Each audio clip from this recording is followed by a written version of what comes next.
What's up, everybody? Welcome back to the channel, and oh lovelies, do I have something juicy for you today. Let's get right into it. Red 3 standing by. Red 6 standing by. Red 9 standing by. Red 2 standing by. Red 11 standing by. Red 5 standing by.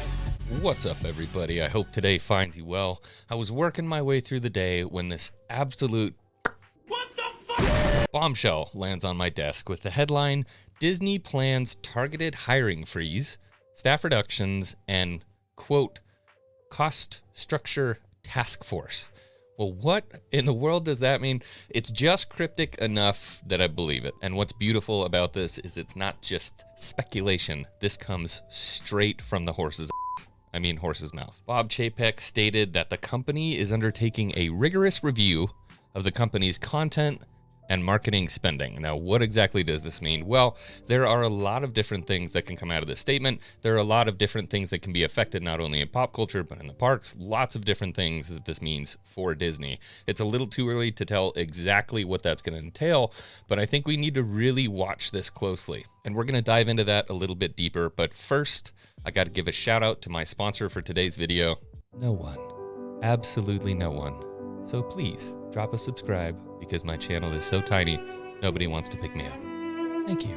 All right, let's dig directly into this article. So this came out on Friday on the company's fiscal Q4 earnings call earlier this week. Disney CFO Christine McCarthy told analysts that we're actively evaluating our cost base currently, and we are looking for meaningful efficiencies when asked about cost-cutting efforts. Chapek's memo builds off of that with more specificity. For starters, Chapek, McCarthy, Horacio Gutierrez will make up the company's cost structure task force, which will make the critical big picture decisions necessary to achieve our objectives. The task force will drive this work in partnership with segment teams to achieve both savings and organizational enhancements. And not only are we getting layoffs, the article goes on to say Disney is implementing a targeted hiring freeze, which means that they're not going to be picking up a bunch of extra people. Chapek goes on to say, I'm fully aware this will be a difficult process for many of you and your teams. We are going to have to make tough and uncomfortable decisions, but that is just what leadership requires, and I thank you in advance for stepping up during this important time. So what does this mean for the everyday viewer of Disney Plus content in general? Well, there's a lot of different ways that you can think about this. I think some people would be inclined to say that they're probably going to cut short the pipeline of massive quantities of stuff that they're putting on Disney Plus, but they're also not making movies either. So some people might think they may tone down on the Disney Plus content and focus a little bit more on making movies. But again, it's a little difficult to say that because, as Chapek states, they're going to be cutting back on advertising as well. And we all know the only way to get butts in seats for movies is to spend that sweet cheddar on advertising. It is far easier to get your audience while they're at home to watch content on Disney Plus with minimal advertising, but your sort of risk ratio is reduced, of course, with advertising and obviously with the budget of the film, but you're also kind of capped on what you can get in terms of revenue for the project that you create. And beyond that, they said they're going to be sort of streamlining. And beyond that, they said they're going to be kind of streamlining and pruning the tree, if you will. I think that this probably means that some of the projects that we've already seen possibly in development, or some of the stuff that we've heard rumored, may get the big ugly axe, like pretty much every Star Wars project there is out there right now. But I think the best way to look at it, and the way that I'm looking at it, and this is certainly a possibility, is that this is more of a bleeding out. Disney's losing money right now. They wouldn't be doing this unless they really did have to prune the tree. They're trying to take a little bit of weight off the branches and streamline things.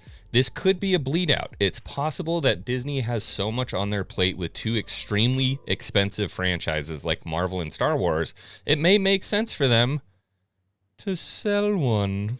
It's working. Right or right. Right or right. Right or right. Now, I could be barking up the wrong tree, and I'm not going to get my hopes up, but if I had to take a look at the two they would sell, I think they would probably sell Star Wars. I could be completely mistaken, and look, I'm not an industry insider, but it's certainly the one that gives me the most hope. And then maybe finally we could have some... But speculation aside, I actually do think this is good news. I think trimming off a little bit of the fat, kind of streamlining things, to me, I have to imagine that sometimes walking in on a project meeting at Disney or all of the heads coming together and talking about, okay, what do we have going on? What do we need to fix? Must be a little bit chaotic right now. Disney had the capital to really monopolize pop culture, and they did a really good job of buying the two most successful franchises there are out there.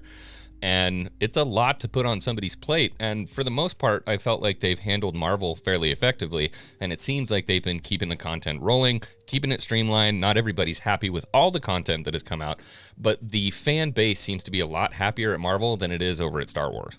And to be honest with you guys, Star Wars has become a high-risk franchise. It's the bottom line. There are directors out there that don't want to touch Star Wars because they feel like it could be a career-ending decision. So if you're me, and you want to keep things nice and easy and happy at Disney, sell that. Sell it. Just get rid of it. Give it the attention it deserves while not having to fight the other brother over there, the younger, more attractive brother in Marvel. That's just my 2 cents. I'm interested to hear what you guys have to say. Let me know in the comments, and I will see you guys on the next one.